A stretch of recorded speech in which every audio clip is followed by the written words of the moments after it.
zmagovalci letos ponovno spet tukaj v kuhanju pohorskega lonca. Kje se skriva skrivnost za uspeh? Skrivnost se ne skriva nobena za uspeh, ampak mi delamo po starem načinu, ta pohorski pisker. Tu so 3 sorte mesa, sirovega, ne mislim, od govedine do divjačine pa svinjsko meso, ostalo pa polje dimljeno meso, to je slanina in reberca.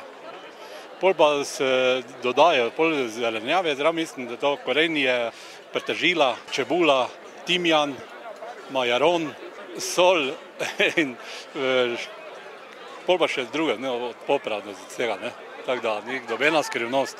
To pač morajo biti testavine tako narejene, da ne prevlada ne ena aroma, ne druga, ne. Tako da komisije pa v glavnem niste rabili podkupiti, ne? Ne, ker komisija ne ve, katero številko ta prineseš in to tudi mi ne vemo.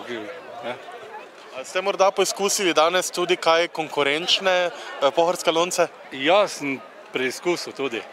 Je bil kateri vam posebej všeč? Ja, vse so bili, lahko rečem, da so vsi dobri bili. Vsak ima svoj recept in vsak po svojem to dela, ne. Kaj mislite, da bi bilo treba poenotiti recept, da recimo rečemo, da je ta vaš zdaj pravi tipičen pohorski lonec in da potem si isto kuhajo ali? Jaz mislim, da je to v redu, da razliko, ne. Vsak ima po svojem pač naredi, ne. Ker če bi bili vsi po enakem receptu, ne bi veljalo, ne. Kaj pa priprave? Tukaj vas je kar velika ekipa, kako dolgo ste se pripravljali na to danes? Mi smo že vjutro od 7:30 tu, ker tu se vse dela od mesa do vsega se tu praži, ne.